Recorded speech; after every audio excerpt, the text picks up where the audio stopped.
You're listening to Seattle Real Estate Podcast. Seattle homeowner sells rental, says he doesn't want to be a landlord here in Seattle. Why would that be? I mean, we've just got so many progressive things going on here that as a community, as a city, yeah.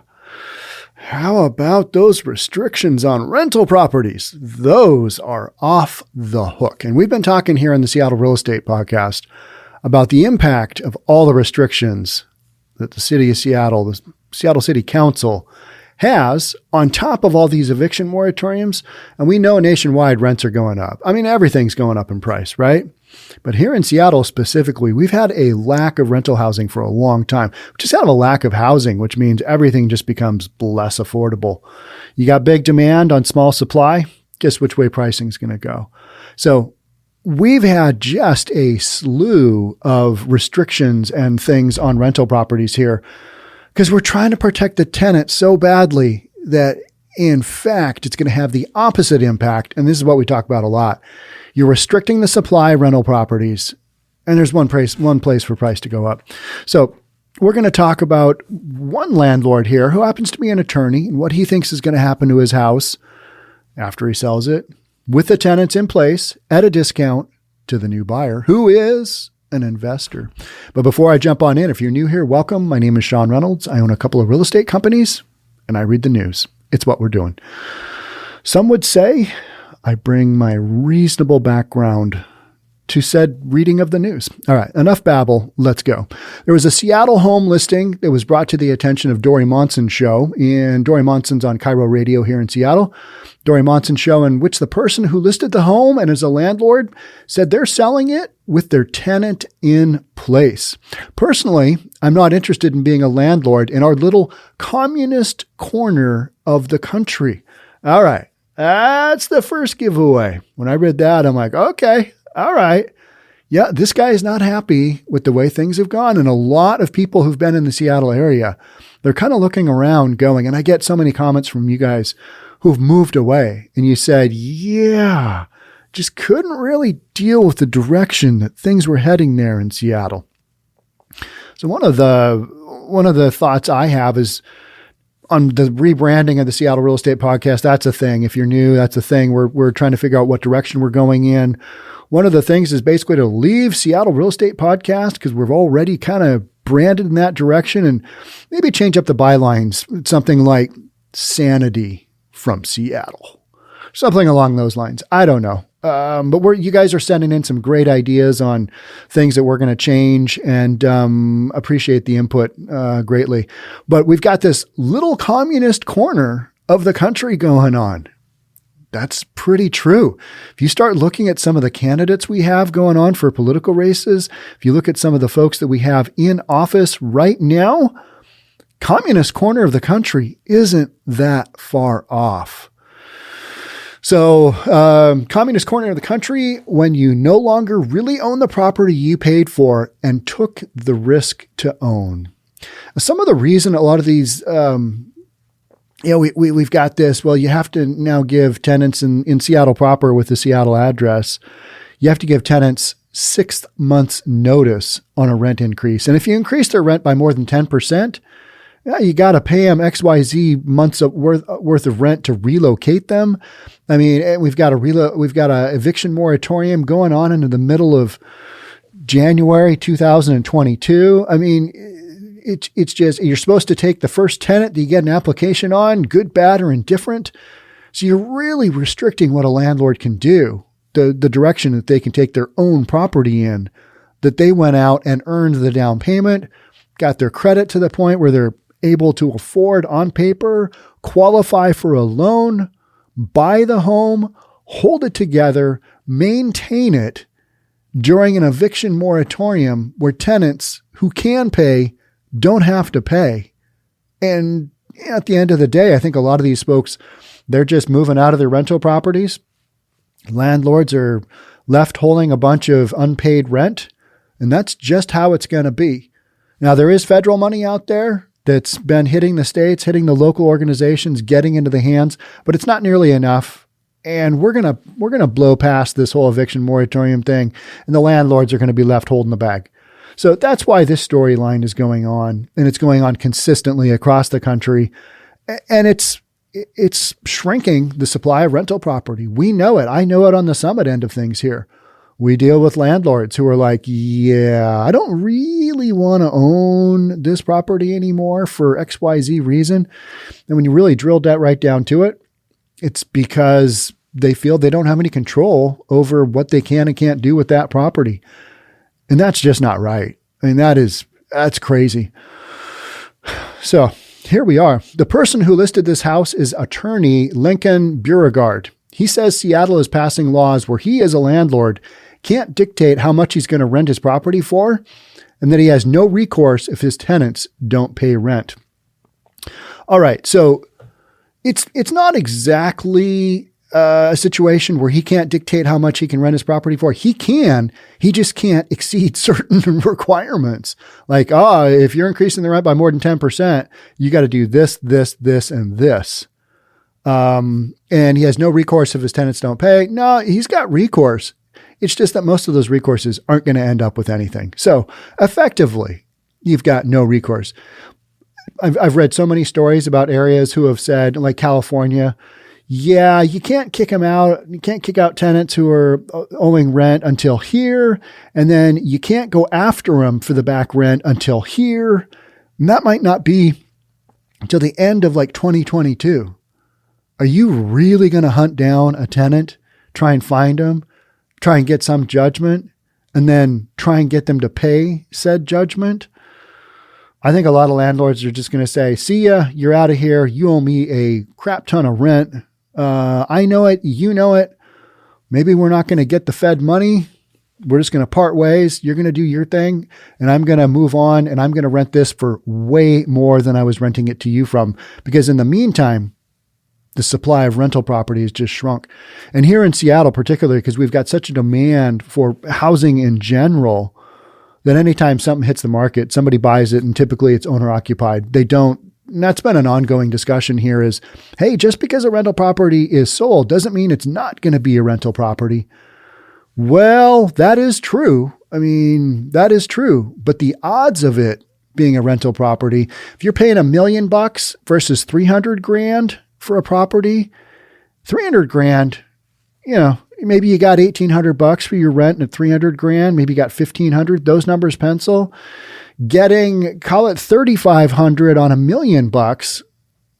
Those numbers don't often pencil unless you've got a massive down payment, and then you've just got a smaller return on your money, and you can't control it.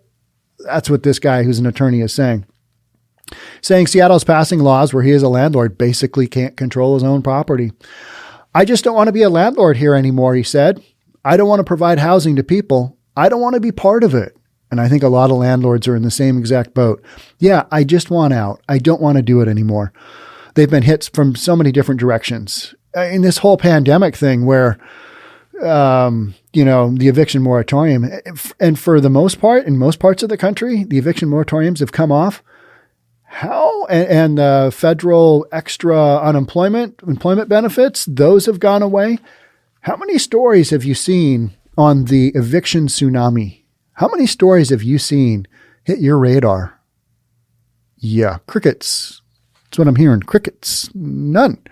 I haven't had anybody send me any. I haven't read any myself. I search for that search term fairly often. Haven't really seen it. Well, Sean, it might just be too early. Might be too early to tell. Yeah, I think we would have seen that just right off the bat when it first started happening, if it was going to be a trend. But I think what's happened is all the focus on that issue, whatever direction that happens. And I think it goes in the way I just discussed. Maybe some landlords get paid off from the back rent that they're owed through some of the federal funds. But I think a lot of people just move on with their lives and maybe sell their property like this guy is doing because he doesn't want to deal anymore. And I don't really blame him. When I've had people ask me, hey, do you recommend buying a property in Seattle? We're thinking about renting it out. And I'm like, well, is it an actual Seattle real address, or you in one of the suburban communities? Where exactly are we talking about? Because you need to drill down there, because you've got local laws that, like, stuff that the city of Seattle is enacting that you got to abide by that make it less desirable to own a property in those areas, right? So Beauregard is selling his house in West Seattle with the current tenants in it for what he says is a big discount. Should have sold it to an iBuyer, right? Nah, iBuyers aren't going to take it with tenants in it. They need to fix and flip super quick. And so when I hear the situation where somebody's got a property, they're selling it to an investor and they're going to take it with the current tenants in it, I think that they're going to do a short-term hold and then either do a massive remodel once they've got all the plans and stuff, permits in place, or they're going to tear it down, put something else up, maybe multiple units depending on the zoning. So they've been okay tenants for 10 years, he said. Notice he says okay tenants. Let's read between the lines. Oh, we don't even have to, because he goes on to say something that kind of explains that. My rule with them is they have to pay me 12 times a year, but it doesn't have to be every month. Geez, do you remember when you're like just out of college and maybe you're or like me, just done with college, you quit college because it didn't seem like it was really going to get you where you needed to go? Learning about art history wasn't really all that impactful to your real estate career, which you don't need a degree for. You do now to get the appraisal license, but I got enough credits to work past that. So college did help me out, but I've never had a degree. I am one of the great unwashed. Yeah. And I think that actually benefits me because it makes me work harder because I'm like, yeah, I don't really have that backup. Not that it's much of a backup, but I think growing up in like the 70s and 80s, you think, oh, I got to go to college. Oh, hey. Yeah, that's not really necessary. So wouldn't it have been great when you get that first job and you had a landlord and he's like, well, you just got to pay me 12 times a year. And it doesn't have to be every month. You just work it out. And at the end of the year, we'll work things out. We'll equal things up. Yeah, that might have been part of his problem because you got to have rules in place. Hey, if you're late past the first, you owe me a couple $100 extra. Make it painful. People will pay. You sign a contract. That's the way you do it. Some people might just not like that, but yeah, there has to be consequences for following rules. Otherwise, yeah, I'm just not going to pay you and it's going to be okay. We're just going to run with that. So my rule with them is to have them pay me 12 times a year, but it doesn't have to be every month. So sometimes they might miss a month, but they've been very honorable people and always made up for it. And that might be their lives. He's saying they're making choices, whatever. They've got cash flow issues. He's okay with it as long as they get him caught up in the end. All right. So he's got good tenants in there and he's discounting them a little bit of rent so that he keeps them in there because he feels like consistently they will pay. I don't have any animus towards them. I just have an animus towards the facts that I don't own my own property anymore, he said. And this is what I hear from landlords all the time. I don't feel like I have control over my own property that I worked so hard to get. That's terrible. I mean, and it's true. Yeah. Okay. So you can no longer give a rent increase when you want. If you increase it by XYZ percentage, you got to figure out, okay, what am I doing here? How much am I increasing? And it's not based on the market. It's just flat 10%. So we're getting towards rent control here in Seattle without really having rent control. And unless you are controlling a large swath of the rental housing, guess what happens? That pool shrinks up because nobody's really controlling it. You've got landlords who are saying, yep, I'm done. I'm out. There's one less home on the market. Now, you might make the argument, well, these tenants are going to stay. Not for long. And we'll get into that. Not for long is my guess. So why would I try and make a house available to, I think you said, your relatives or whomever under the terms where I don't even really have any control? So that's my problem. What is pushing Beauregard to leave even more so than the eviction moratoriums are local laws, including one that doesn't allow landlords to raise the rent without a months in advance warning. 6 months. 6 months. That's nuts. And I know that there's regulations that I think I have to help people move. Yes. If you're exceeding, I believe it's 10% jump in rent, and the tenants aren't able to do it, you have to basically contribute to them XYZ number of months rent towards their relocation. Their relocation. That does sound like a kind of a communist move, doesn't it? Yeah, workers of the world unite. Just the whole thing. And I can't choose who is going to live in my own house, he said. That is true. In Seattle, you are supposed to accept the first application that comes across your desk. That's tricky. So why in the world would I want to have invested money in a house that I can't control when I can take it and put it in the stock market and do better? Do better. I hear that all the time. All right. Yeah. And there's pros and cons to each side. Stock market, more liquid, but you're exposed to greater, massive ups and downs. In real estate, you've got the tax benefit. You've got the capital gain. You got the capital gain on the stock market, but if you're doing short term, you got to pay that rate. Real estate, longer term. And in real estate, if you own or occupy it in most markets, maybe you're married, you've gone down that happy wife, happy life thing. And, two of you're eligible for $500,000 in profits without, having any tax implication. That's huge, huge. So there's pros and cons to owning real estate versus the stock market. And it's kind of a matter of your threshold for risk and what you're trying to accomplish. But you've got cash flow from real estate. All right. I could go on, and this isn't a podcast on that. But for a lot of folks, not having to deal with these tenant laws, that's a push towards, hey, I'm going to sell, put my money elsewhere. And maybe it's not even putting it in the stock market. Maybe it's buying a house somewhere else, like Texas, like Arizona. And we are seeing that consistently. We've had so many sales. We just had a sale here in Granite Falls, Washington, which is pretty far north and east. It's probably an hour and 15-minute drive from where I'm sitting here in Bellevue. You're getting out into the foothills of the Cascade Mountains in the north end. You're not hearing banjos yet. But when I was in high school, you did. But it's, suburban now. I didn't really hear banjos. I wish I would have. Deliverance. What an incredible movie. Saw that as a little kid first time. Like, oh, this isn't good. This is pretty frightening. I don't think mom and dad, I don't think they knew I was watching Deliverance with Burt Reynolds. What a movie. Oh, mind blowing, right? Banjo starts playing, dueling banjos. Oh, epic. You're like, what's going to happen? Ned Beatty. Ugh, not good.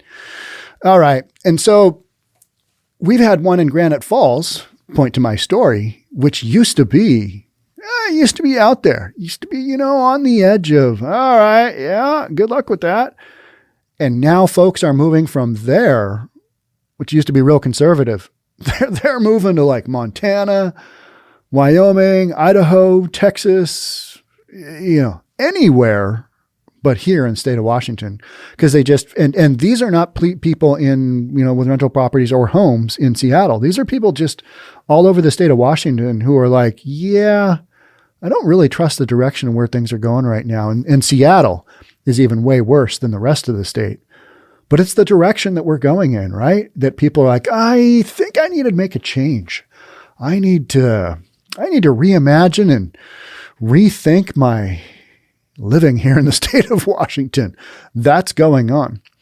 But then, we got a cajillion jobs coming in. So there's that. And people, it seems like, aren't really caring where they're going to live as long as they get paid a boatload of money. Doesn't that seem like a thing? As long as I can afford, 14 cars or whatever it is, 3 kids in private school, college education. So much of this stuff just doesn't make any sense anymore. And yet, because we've been told by our parents, hey, you should go do this. This is a good idea. We just keep doing it. So there's a pending buyer on this property, the owner says, who is a developer that will let the tenant stay there. Okay. So my thought there is that developer, he's going to let them stay there until they get their plans together, whatever it is, develop this property. That's the thing, right? And then it's either going to be sold, they'll be sold in multiple units. Maybe they tear down the house, they, build multiple units depending on the zoning. Who knows what the situation is? Maybe they just make it super nice. And in order to do that, you're going to have to do a fairly complex remodel. You're going to have to boot the tenants out. You're not going to have any water. You're going to tear out the bathrooms. You're going to tear out the kitchen, all that stuff. So tenants go, when it's all said and done, if it does remain a rental property, it's going to rent for way more money. And my guess is that if it's a developer, he's going to tear the thing down and he's going to make multiple, I say he, I don't know, it could be a she. So they're going to do something with their property other than what it is right now. And one of the big things that we've seen here in the city of Seattle, and I think has really impacted things that a lot of folks don't really think about because it's kind of happened slowly over time, is that the housing stock of homes like this, the very home we're talking about, it's probably an average home. It's okay.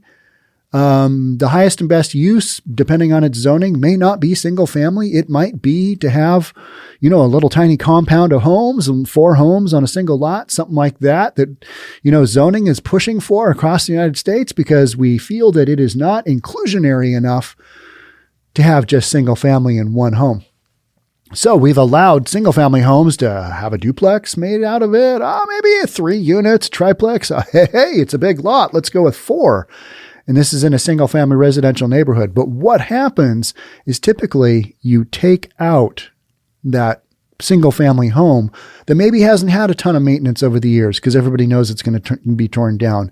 And that stock of housing, that rental stock of housing, the very low end, the most affordable homes, because they're not updated. If they're updated, this guy'd be putting it on the market and selling it for a boatload more, right? And he just would. So we know that the types of homes that are being torn down in, higher density areas with zoning, and this is going to happen in single family markets where you add even one more unit, you're going to have a bunch of homes torn down because now you can build 2 and it makes sense. The numbers pencil. All of those tenants in those homes that were renting those homes, this family that's renting this home, that housing stock is evaporating and you've got very expensive homes going up instead because you take down a small, call it a bungalow, and you put up 2, 3, 4 homes. Those are new construction homes.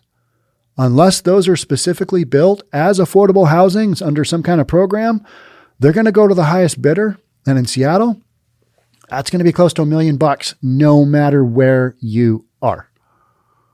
So there's that. So that has been an ongoing trend that I look at and go, well, there's some of your affordable housing is, we're allowing development to happen. You're allowing for something other than single family home development to go on.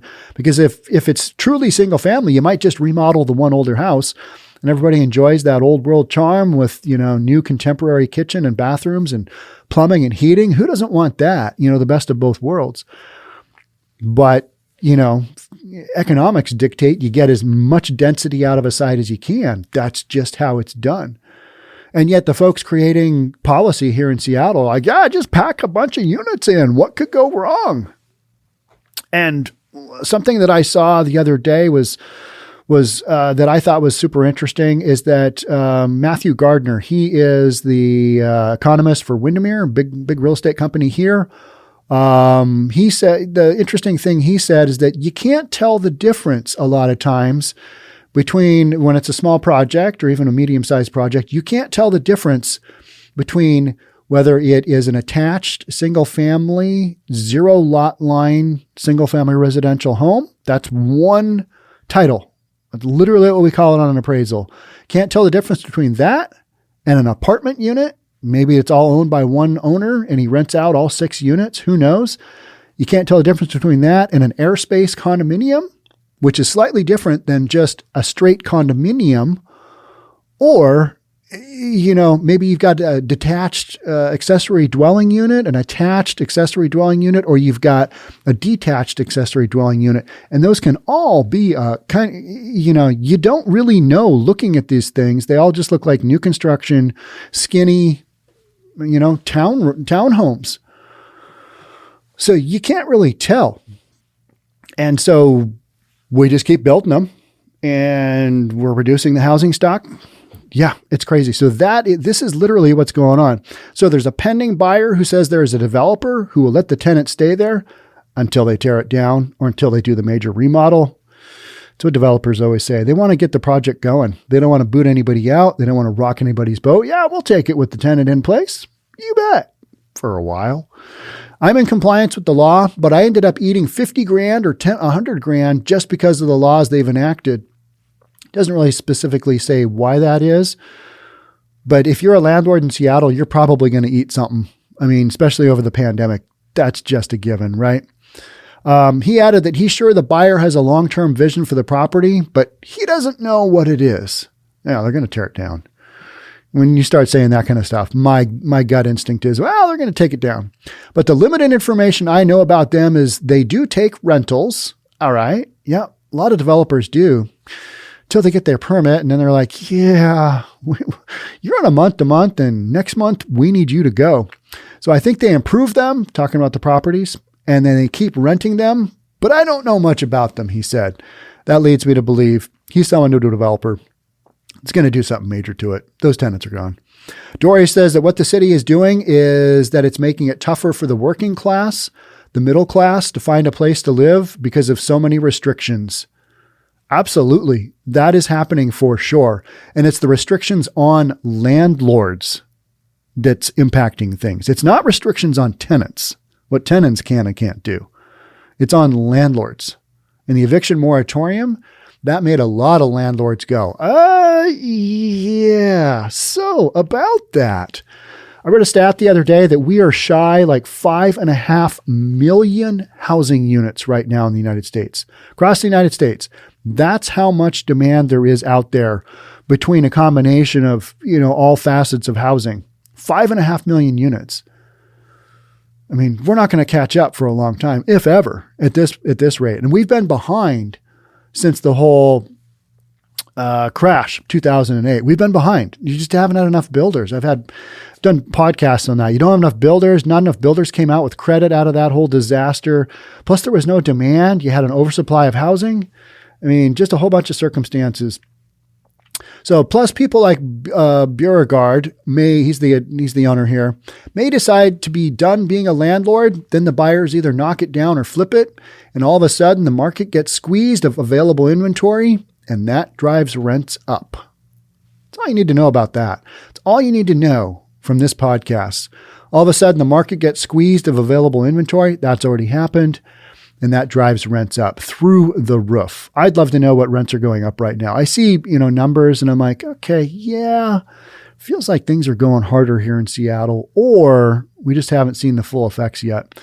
My house is a perfect example of this, Beauregard replied. I told you the rent is $2,000. According to my data, it's rented for probably 10% below market. All right. That's not terrible. That's okay. I'm a believer in trying to, have the people be very nice. I don't want to overcharge them and I don't want to cause turnover. That's the bottom line. He wants things easy for him and he can take a little discount and be very happy with the tenants he's got and call it a day. But who knows what's going to happen when the new buyer takes over, right? So now what's happened in my example and maybe others is that I'm selling my house for below market. I'm taking a hit, he added. All right, let's be reasonable here. He's doing this by his choice, all right? But his choice is because of a bunch of other external circumstances that he doesn't feel comfortable with. So there's that, right? The people who have a vision for this investment property, now we're getting to the nuts and bolts. The people who have a vision for this investment property, you don't have a vision on a light remodel. Let's just put it that way, right? You don't. If you have a vision, that means something wildly different than it is what they're right now today. If you got a vision on this investment property, that means probably adding additional units. And I'm totally guessing because we don't have the stats on this. We don't know. I could look up this property and tell you, but that's outside of the scope of what we're doing here. We don't really care. We just want to talk about this. So the people who have a vision for this investment property, they're going to do something to increase the value. Is that acceptable here in Seattle? Increasing the value of a property? I don't know if that falls within our Communist Manifesto. I'm going to have to get back to you on that. Can we increase the value? I don't know. Of course you can increase the value, but Eventually, the nice, hardworking family in that house who's paying $2,000 a month isn't going to be able to afford what they're going to want to charge them if they keep it as a rental property. And odds are they won't. Because now you've got the acquisition cost, which he says he gave him a deal, 10%. All right. And so you got acquisition cost, you've got holding cost during the time of renovation on this property, right? Whatever expenses you put into the property. Yep. Unless you get a massive deal on the front end, this equation doesn't work to do a rehab and then keep it as a rental. You got to get a screaming deal or have multiple units within a project. You sell a handful off, get your money back out, get to a point where you've got a cash flow going. Given the fact this is a single family home renting right now for $2,000 a month, I question the fact it's going to be a rental at all afterwards. It's probably going to be sold in individual parcels somehow. So the seller here, he goes on to say, they've lost, I've lost, and the only people who have won are the people who can feel good about enacting these laws that aren't subject to them. I kind of read this whole article because of that sentence. They've lost, the tenants have lost, I've lost, the landlord has lost because he had to sell it at a discount and he had to sell. He didn't necessarily want to sell, but he feels pressure to sell. And the only people who have won are the people who can feel good about enacting these laws that aren't subject to them because they don't have any rentals themselves. Because if they did, they wouldn't be enacting these laws. Whew. Yeah. How about them apples? Crazy, right? So no, that's this is a common theme in real estate right now is landlords wanting to maybe take a look at other options. The flip side to that all is, hey, this is a scenario for some people. Real estate is going up so fast right now in certain areas. Other areas, it's still going up, not as rapid. In some areas, buy it, rent it out for a year, see what kind of appreciation you've got. If you're a real gambler, take that short term, get past your year of capital gains, make it a long-term capital gain, see what that looks like. Maybe you bump your rent up 20%. You got a little cash flow now, and you got some appreciation going. People are doing that as well. So not everybody's selling, but there's not enough people buying rental properties right now to make a dent in what is otherwise a landlord or seller's market. It is still wildly imbalanced. I think in King County, we've got a supply of maybe 0.75 months, something like that. Even if it's a month, your normal supply is between 4 and 6 months. That's not going to change anytime soon because we can't build our way out of that. And even if we do have a bunch of new construction homes hit the market, guess what? Those are always top dollar because they don't have depreciation. So unless you are building specifically for affordable housing through some kind of program, you don't have a supply coming in to fill these homes like we're talking about here that are probably going to be torn down. So that's a thing. That's urban land dynamics. And you've got urban land dynamics going on.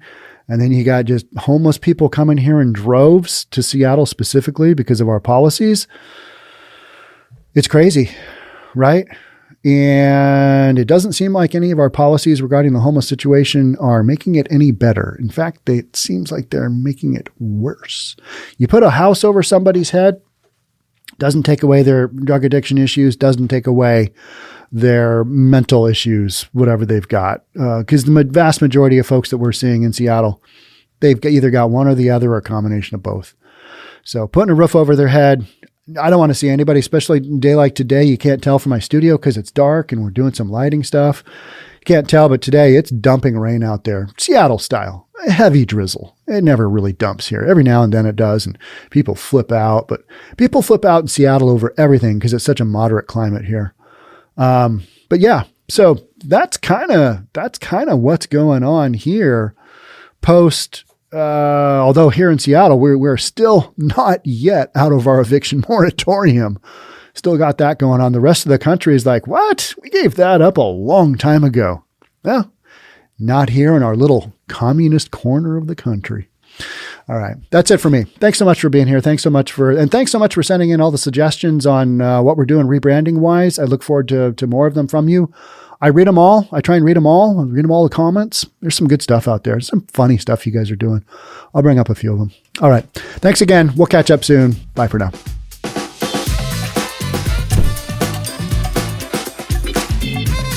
Don't forget to subscribe to our channel and hit the notification bell so you'll know when our next video is out.